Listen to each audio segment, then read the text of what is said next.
¿Sabías que existen 3 formas reveladas de usar la sal para romper maldiciones espirituales y abrir puertas de bendición sobre tu vida? No se trata de superstición ni de fórmulas vacías. Es una verdad que ha sido ocultada por siglos bajo el velo del simbolismo. Y sin embargo, Jesús mismo lo dijo con una fuerza que atravesó generaciones: ustedes son la sal de la tierra. ¿Por qué eligió precisamente esa figura? ¿Qué sabía él, el Creador encarnado, acerca de la sal que nosotros hemos olvidado? Quédate hasta el final de este video, porque allí te mostraré cómo este mineral aparentemente común puede convertirse en una verdadera arma espiritual. Y te aseguro que las revelaciones que vienen te dejarán con los ojos abiertos y el corazón encendido. Antes de entender el poder que encierra la sal, debemos reconocer una verdad absoluta e inquebrantable: todo lo que existe fue creado por Dios, por medio de Él y para Él. No hay una sola cosa, ni visible ni invisible, que haya escapado a su diseño perfecto. Y eso incluye la sal. Sí, ese pequeño cristal que muchos derraman sin pensar fue intencionado desde la eternidad. Cada sustancia, cada elemento en el universo, tiene una razón espiritual de ser. Nada es casualidad. Todo lo creado fue hecho con propósito divino, aunque no siempre lo veamos a simple vista. Esta verdad resuena en cada grano de sal, en cada gota de agua, en cada chispa de fuego. Dios concibió la sal incluso antes de que la vida caminara sobre la tierra.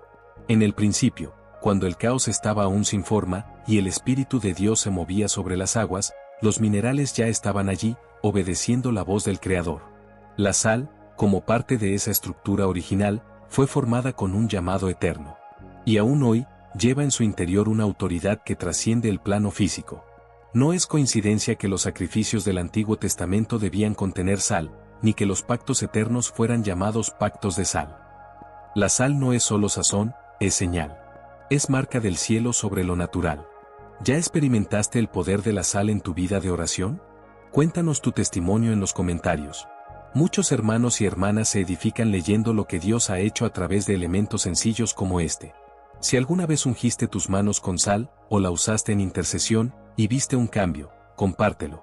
Juntos revelamos verdades que habían sido silenciadas. El gran error de muchos creyentes ha sido pensar que solo el ser humano fue dotado de autoridad por Dios. Pero la palabra es clara: toda la creación tiene un propósito y cumple una misión.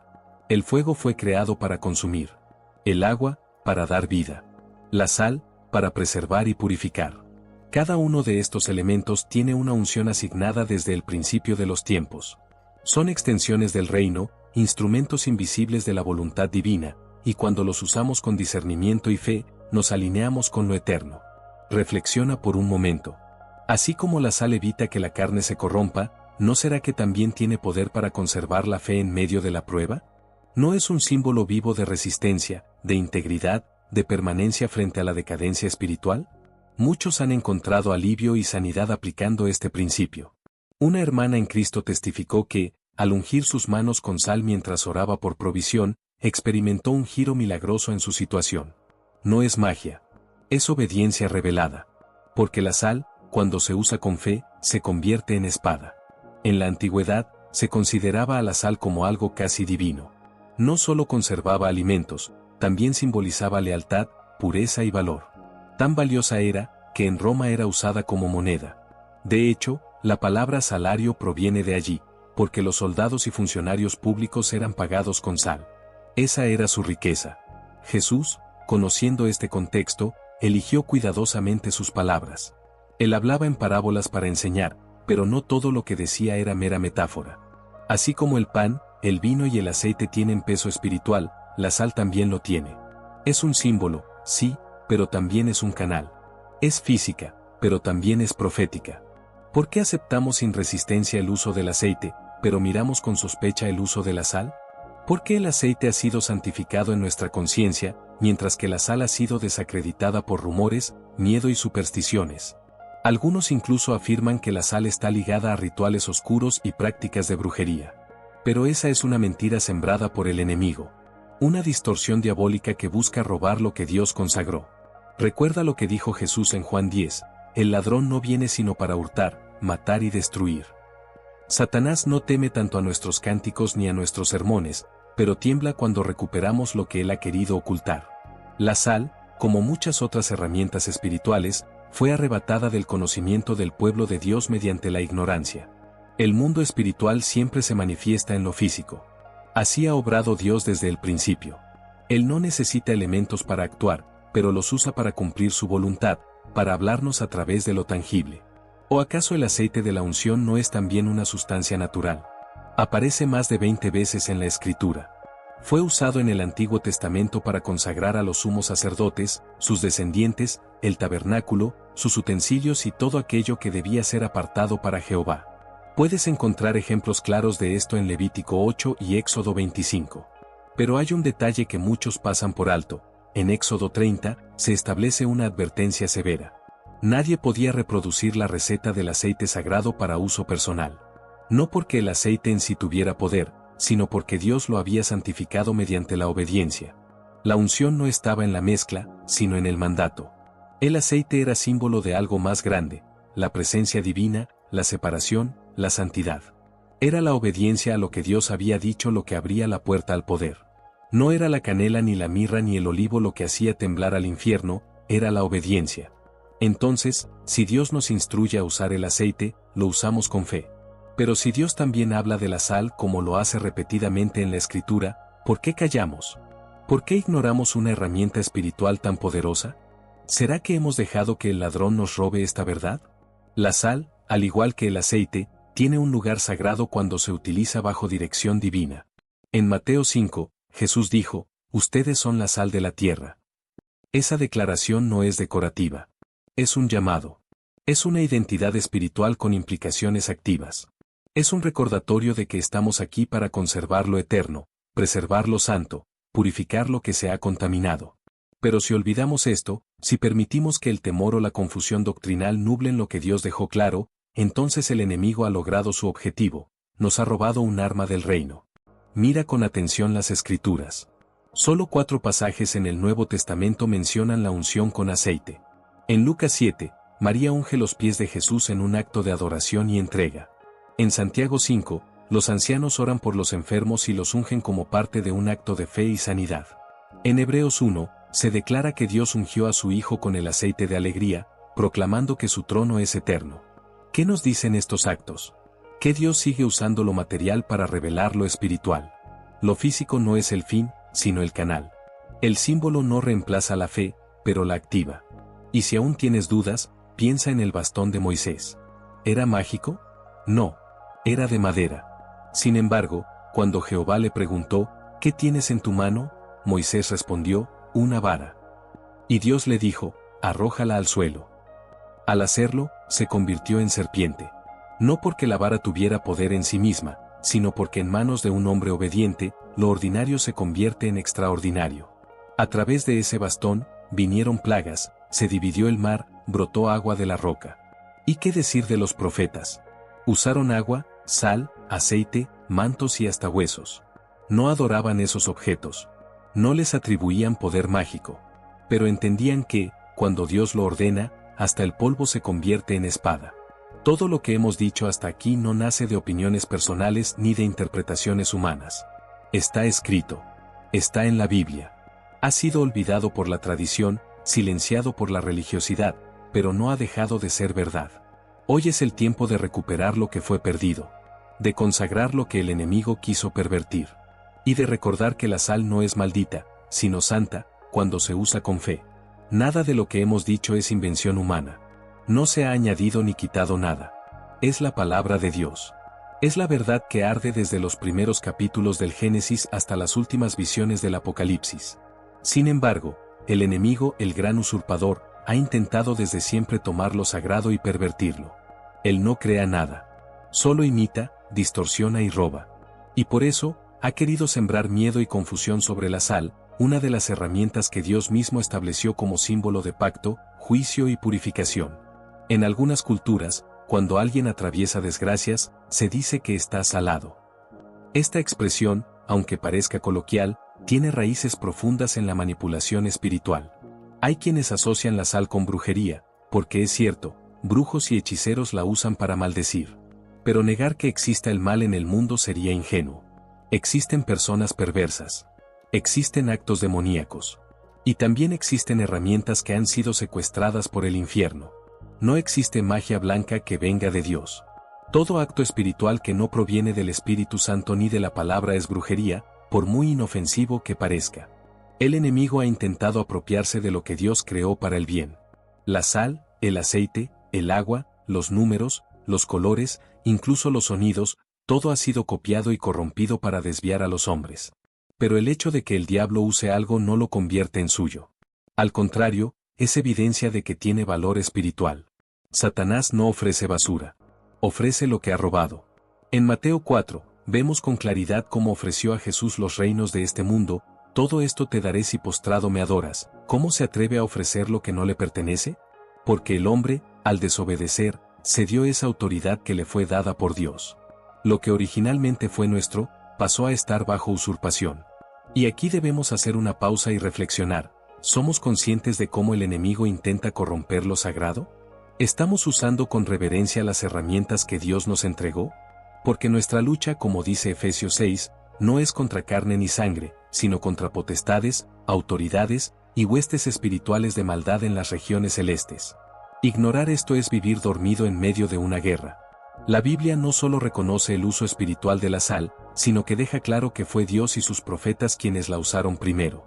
En Génesis 19, vemos uno de los actos más impactantes, la destrucción de Sodoma y Gomorra. Lot, atraído por la apariencia del mundo, escogió habitar en ciudades corruptas, llenas de inmoralidad y violencia espiritual. Allí, el pecado llegó a tal punto que el cielo intervino. Y cuando la esposa de Lot desobedeció la instrucción divina de no mirar atrás, fue convertida en una estatua de sal. No fue el diablo quien lo hizo. Fue Dios. Fue justicia. Fue un recordatorio de que la sal también puede ser instrumento de juicio.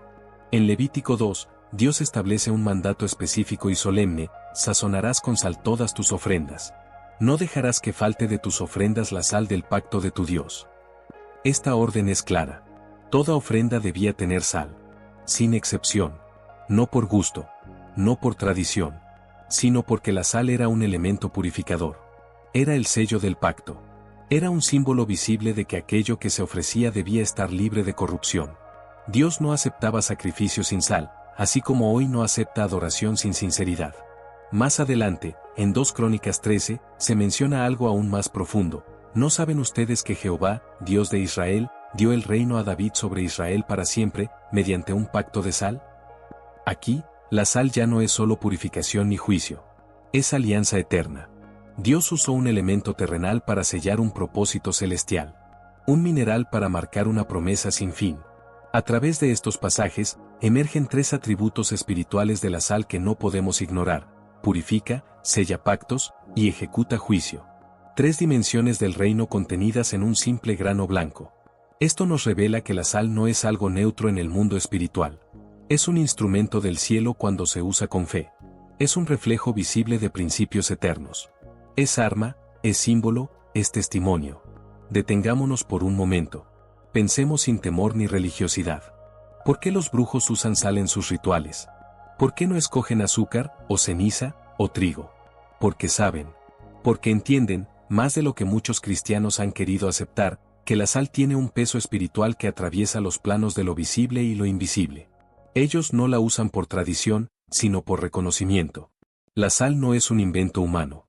Es una sustancia creada por el Dios Todopoderoso, y dotada de 3 atributos específicos que afectan directamente el mundo espiritual: purificación, pacto y juicio.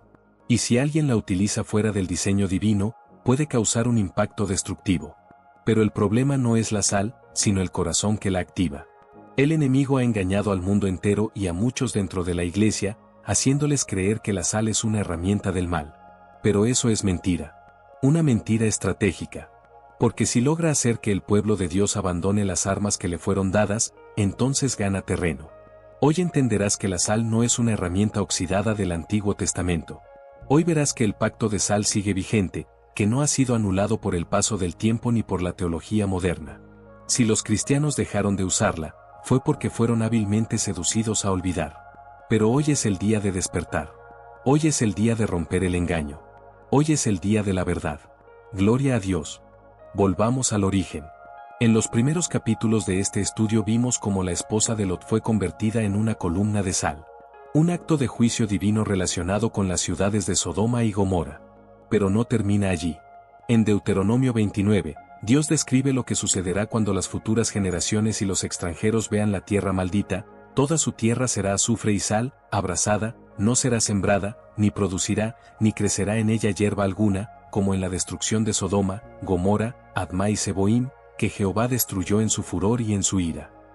Aquí, la sal aparece como instrumento de maldición sobre la tierra misma, impidiendo que algo vuelva a florecer. Azufre y sal.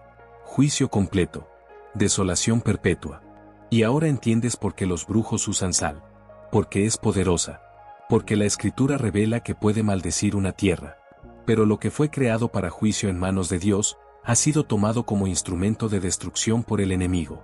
No porque la sal sea maligna, sino porque el pueblo de Dios ha abandonado los actos proféticos y las herramientas que le fueron confiadas. La sal no es una sustancia neutra. Es herencia espiritual. Es arma en manos del justo. Es señal del cielo. Si tú eres un verdadero hijo de Dios, no tienes por qué temer a ninguna brujería que uses contra tu hogar, tu salud o tus finanzas. Tú has recibido autoridad para cancelar toda obra de tinieblas. No con miedo, sino con fe. No con rituales humanos, sino con discernimiento espiritual. En Sofonías 2, Dios declara: por tanto, vivo yo, dice Jehová de los ejércitos, Dios de Israel, que Moab será como Sodoma, y los hijos de Amón como Gomorra, campo de ortigas, mina de sal y desolación perpetua. El remanente de mi pueblo los saqueará, y el resto de mi nación los heredará. Otra vez, la sal aparece como marca de juicio divino, ligada a naciones que se levantaron contra el propósito de Dios. Y aquí hay algo más profundo aún. Moab y Amón no son simples pueblos paganos. Son hijos del incesto entre Lot y sus hijas, concebidos después de la destrucción de Sodoma y Gomorra. Este acto de perversión generó dos pueblos malditos, enemigos eternos de Israel. Y esto nos lleva a una verdad dolorosa, pero urgente: la perversión sexual deja marcas generacionales. Muchos no comprenden por qué sus familias enfrentan tragedias repetidas, matrimonios que fracasan, relaciones rotas, abusos escondidos, incluso en contextos cristianos. A veces, las raíces de estas maldiciones están en actos de inmoralidad ancestral, en pecados no confesados que han abierto puertas al enemigo por generaciones. Hay quienes se preguntan por qué sus hijos no pueden sostener un matrimonio, porque hay violencia, abuso, silencio y dolor en el entorno familiar. No es casualidad. No es genética. No es mala suerte. Es herencia espiritual deformada. Y solo puede ser rota cuando reconocemos la verdad, nos humillamos ante Dios y usamos las herramientas que Él nos entregó. La sal no es superstición. Es símbolo de pacto, instrumento de justicia y señal de autoridad. Y cuando la usamos con fe, bajo la guía del Espíritu, se convierte en espada contra todo lo que quiera destruir nuestra herencia. Las raíces de muchas maldiciones que oprimen familias enteras no se encuentran en sus errores presentes, sino en la degeneración espiritual heredada a través de los pecados inmorales de sus antepasados. Hay marcas profundas que no se ven con los ojos, pero que dejan rastros en los matrimonios, en la conducta de los hijos, en los ciclos que se repiten generación tras generación. Pero gracias a Dios, su palabra nunca deja una herida sin medicina. En el mismo pasaje de Sofonías que anuncia juicio, también está la respuesta. Allí se nos entrega una clave profética: la sal consagrada a Dios puede secar las raíces de la maldición. No es superstición, es restauración. No es un ritual hueco, es obediencia con fe. Si has sido guiado por el Espíritu Santo en este momento, toma sal consagrada al altar del Señor, y repite esta oración con autoridad, desde lo más profundo del alma. Padre mío, Dios de Israel, gracias por encontrarme y entregarme tu palabra. Perdona los pecados de mi linaje, de mis abuelos, de mis padres. Perdona toda inmoralidad sexual que haya marcado mi sangre y mi historia. Hoy tomo la sal consagrada a tu altar y seco todo mal que hasta hoy pesaba sobre mi familia. Esparzo la sal sobre mi vientre, declarando que la desolación ha salido del lugar donde habitaba el pecado de Sodoma y Gomorra. Desde hoy dejo todo camino de maldad, para que tu verdad, tu piedad y tu misericordia reinen sobre mí y sobre mis generaciones. En el nombre poderoso de Jesús, amén.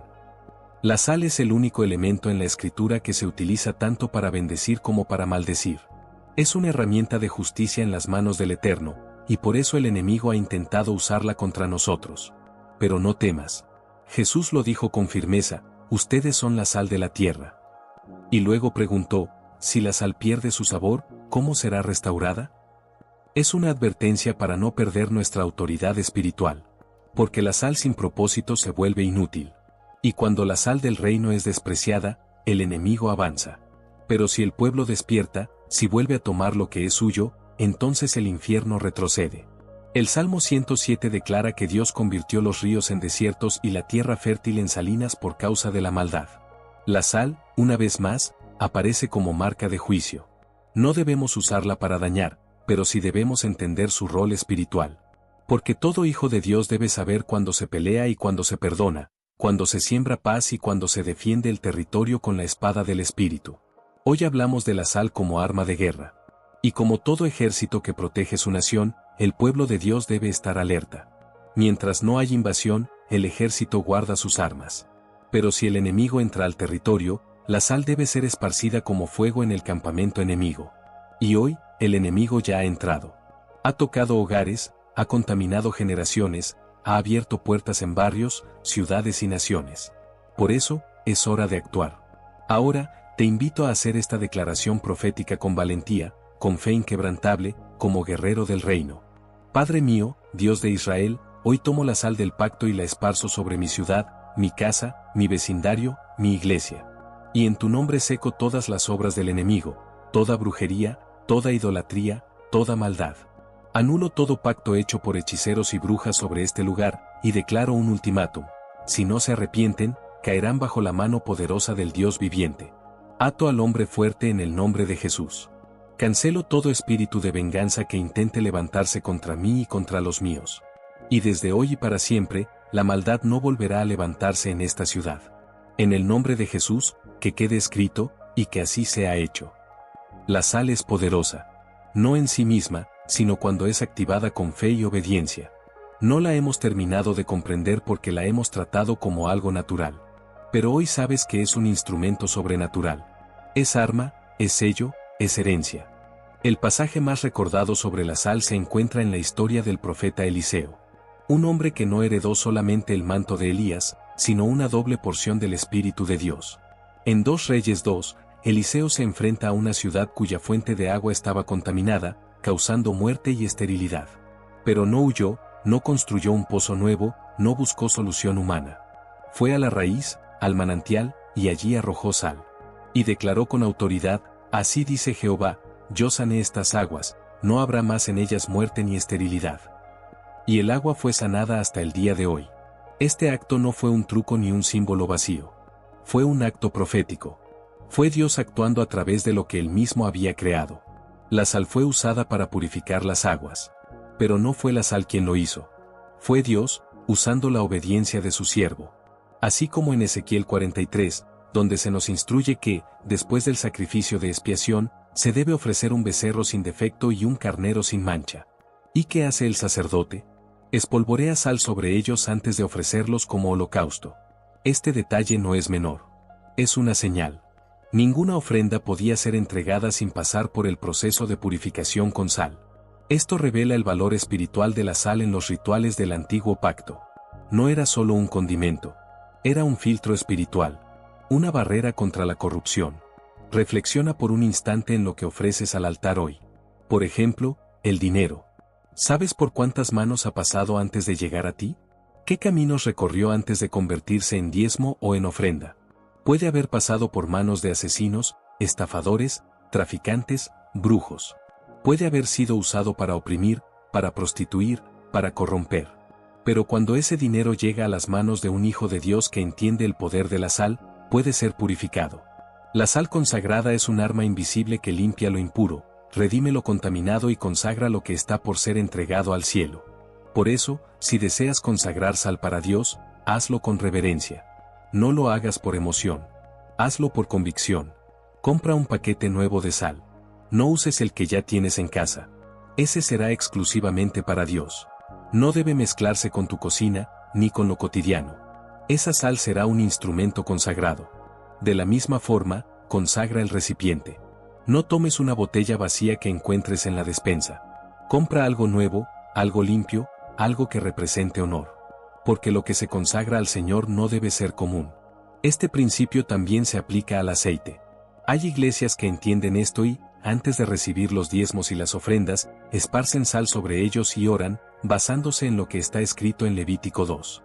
Y aunque no todas las congregaciones practican este acto profético, muchos creyentes entendidos en lo espiritual, consagran el fruto de su trabajo en sus propios hogares. Porque han comprendido que la obra de sus manos debe ser limpia antes de ser ofrecida. Y lo hacen no por superstición, sino por obediencia revelada. El pacto de sal está claramente mencionado en Números 18. Todas las ofrendas elevadas de las cosas santas que los hijos de Israel ofrecen a Jehová, las he dado para ti, y para tus hijos y para tus hijas contigo, por estatuto perpetuo. Pacto de sal perpetuo es delante de Jehová para ti y para tu descendencia contigo. Esto no está en otro libro. No es una doctrina olvidada. Está en la misma Biblia que hoy leemos. Es pacto. Es eterno. Es herencia. Tal vez alguien diga, eso era solo para los israelitas. Pero yo te digo, tú has sido injertado en el olivo por amor del mismo Padre. Has sido adoptado, redimido, sellado. La sal, por sus cualidades de preservación, representa la eternidad, la fidelidad, lo que no se corrompe. Y por eso Dios la eligió como símbolo de su alianza. Porque la esencia de un pacto verdadero es que no termina. Y la sal, que no se pudre, no se consume, no desaparece con el tiempo, es el símbolo perfecto de lo que es eterno.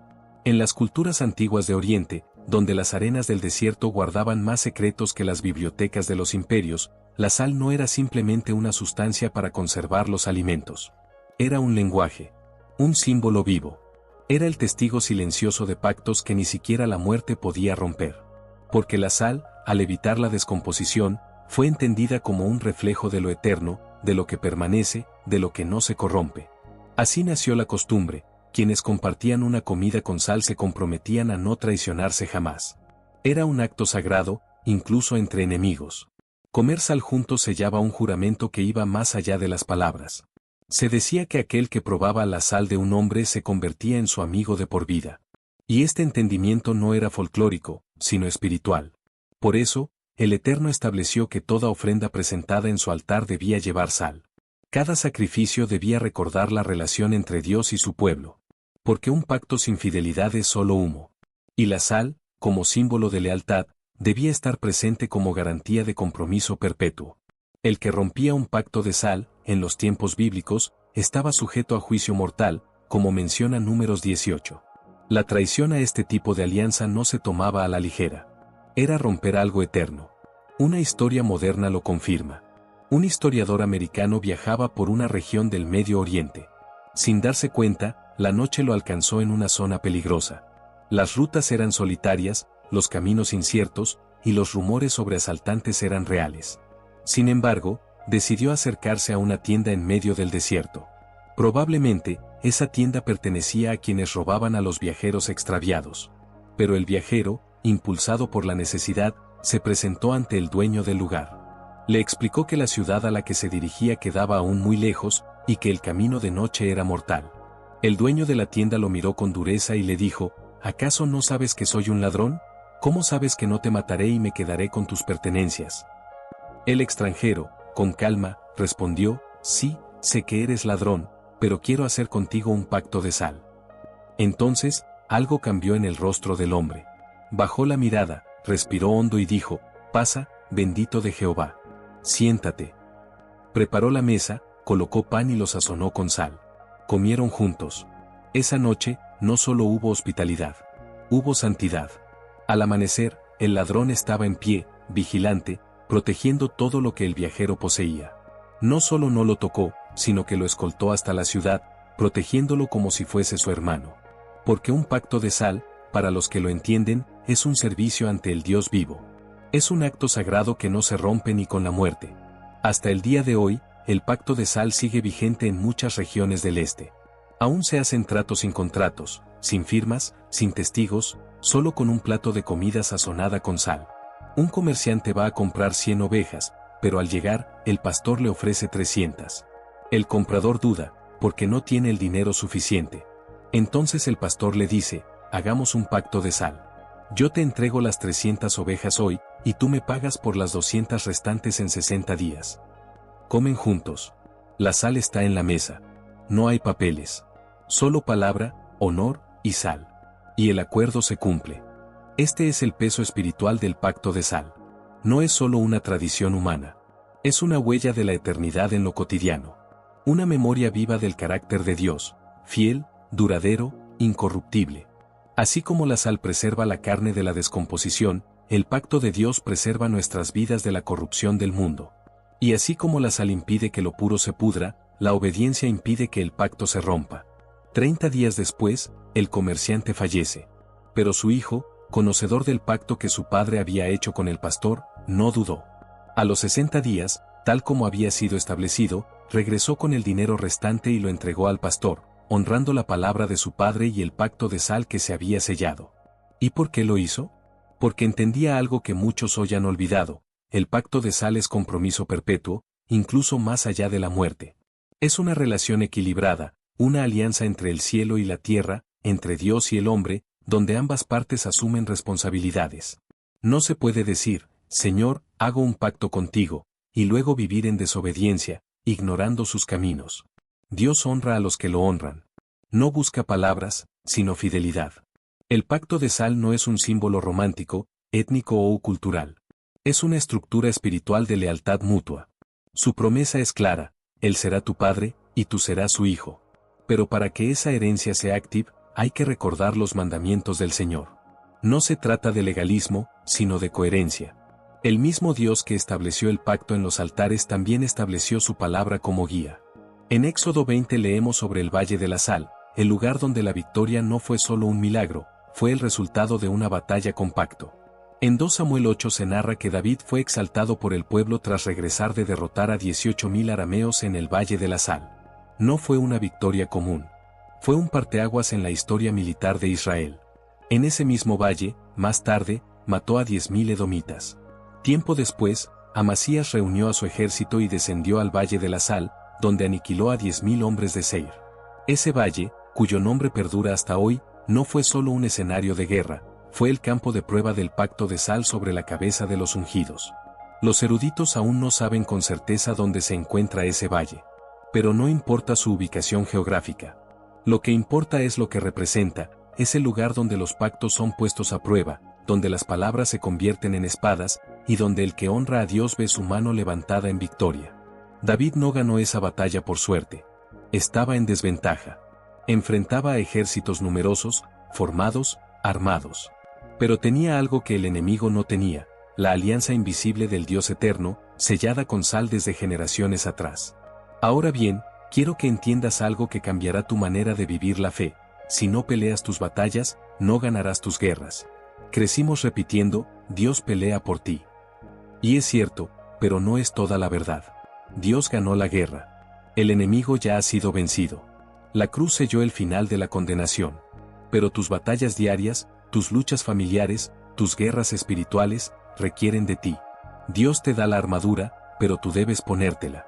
Dios te da la estrategia, pero tú debes moverte. Jesús es la palabra hecha carne. Y su palabra no estuvo acompañada solo de oración, sino de acción. El Maestro no se limitó a ayunar y predicar. Él confrontó, liberó, sanó, expulsó demonios. Caminó entre los pecadores, tocó a los leprosos, desafió al sistema religioso. Fue un guerrero. Y como David, nos enseñó que la fe no es pasiva. Es un llamado al movimiento. El israelita entendía que la sal era central en su relación con Dios. Con sal se sellaban pactos, se purificaban ofrendas, se bendecía, y también se maldecía. En el Valle de la Sal, David no venció solo por estrategia. Venció porque el pacto de sal estaba activo sobre su cabeza, y porque actuó con fe. Él luchó. Él arriesgó. Él se movió. ¿Y tú? ¿Tú qué esperas las bendiciones de Dios? ¿Qué haces para alcanzarlas? ¿Te sientas a esperar? ¿Lloras en tu habitación sin actuar? Muchos cristianos modernos han caído en un hábito peligroso: orar sin moverse, ayunar sin obedecer, pedir sin actuar. Pero el reino no se edifica con palabras vacías. Se edifica con manos que trabajan, pies que avanzan, rodillas que oran, y una boca que declara lo que cree. Hoy es el día de recordar que tú eres sal. No para ser guardado en un frasco, sino para ser esparcido donde hay muerte. Para preservar, para purificar, para pelear. Muchos cristianos hoy en día se conforman con asistir a la iglesia y sienten que eso es suficiente. Se sientan en los bancos cada domingo, escuchan sermones, oran cuando algo los oprime, y esperan que Dios haga todo el resto. Nos hemos vuelto expertos en esperar respuestas divinas sin hacer sacrificios personales. Vivimos dentro de una fe pasiva, sin acción, sin entrega, sin lucha. Queremos cosechar promesas sin sembrar obediencia. Queremos recibir lo máximo con el mínimo esfuerzo. Pero en el reino de Dios, las bendiciones no caen en manos cerradas. Se alcanzan con guerra espiritual, con vida consagrada, con fe que camina. Entonces, ¿qué debe hacer un hijo de Dios para recibir las bendiciones del cielo? La respuesta es directa: luchar por ellas. David no esperó escondido en una cueva a que el trono le llegara mágicamente. Él peleó, adoró, lloró, sufrió, pero jamás se rindió.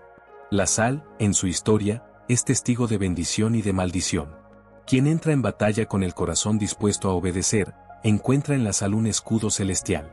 Pero quien entra con tibieza, con religiosidad fingida, con espíritu derrotado, puede ver cómo esa misma sal se convierte en señal de juicio. Así actúan los que sirven a las tinieblas. Si un brujo lanza maldición con sal sobre tu hogar, y tú no estás consagrado a Dios, esa maldición puede encontrar lugar. Pero si tú sabes que la sal fue dada como herencia al justo, si vives en santidad y permaneces fiel, ninguna plaga tocará tu morada. El creyente no está llamado a vivir en temor, sino en autoridad. Por eso debe orar, ayunar, consagrarse, vivir con justicia, con piedad, con integridad delante del Altísimo. Porque quien no vive en el ámbito espiritual, inevitablemente vive incompleto. La sal es solo el comienzo de una guerra que se libra con la vida. Jesús, muchas veces, sanó con una palabra. Pero otras veces, usó actos proféticos para revelar el reino. En Juan 9, se cuenta que al pasar junto a un hombre ciego de nacimiento, los discípulos le preguntaron: ¿quién pecó, este o sus padres?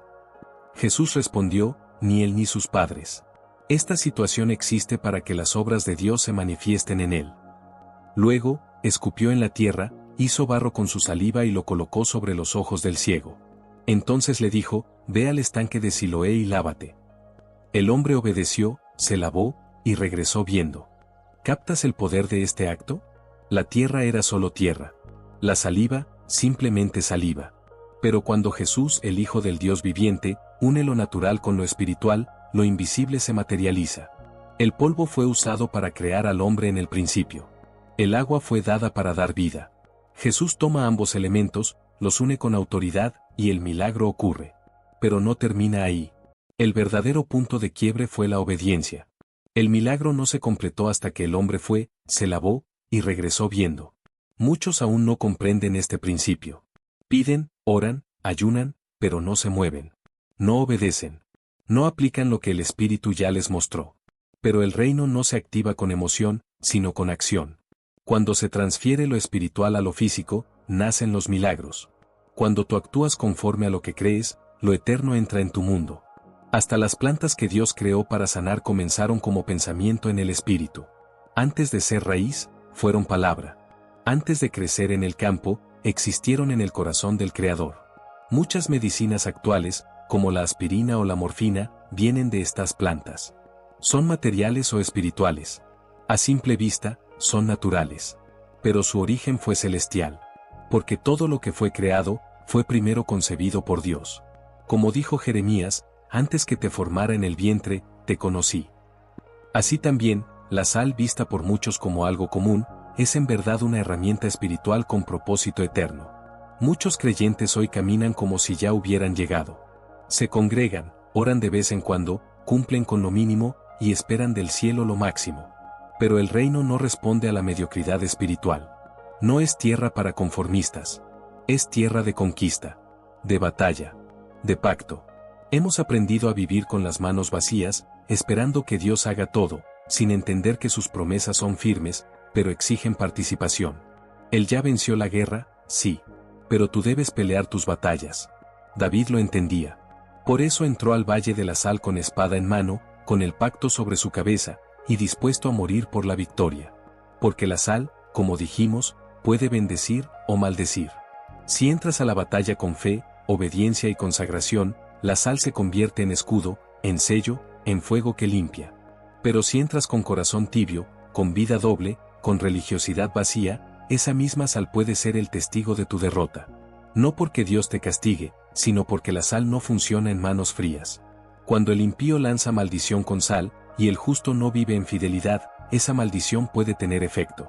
Pero si el justo entiende que la sal le pertenece, y honra el pacto que representa, entonces ninguna plaga tocará su casa. La sal es solo el comienzo. Pero detrás de ella hay guerra espiritual, vida santa, oración constante, justicia vivida, compasión activa. Si no se vive en el ámbito espiritual, falta lo esencial. Porque el reino no es teoría. Es movimiento. Es actuar lo que se cree. Es unir lo espiritual con lo físico. Jesús mismo lo demostró. A veces sanaba con una palabra. Pero otras veces hacía actos proféticos, como el día en que escupió en tierra, hizo barro, y lo colocó en los ojos de un ciego. La saliva por sí sola no sana. La tierra por sí sola no abre los ojos. Pero cuando el Espíritu Santo se une a lo creado, el milagro ocurre. Jesús reconocía que todo lo físico fue creado por el Padre para manifestar lo espiritual. Lo invisible se hace visible cuando se camina en obediencia. Y lo más impactante está en un detalle. Jesús le dijo al ciego, ve y lávate en el estanque de Siloé. Y él fue, se lavó y regresó viendo. El milagro no ocurrió al instante. No fue solo por la palabra. Fue la obediencia que completó el milagro. Es ahí donde la mayoría fracasa. Lloran, oran, esperan, pero no se mueven. No hacen lo que Dios dice.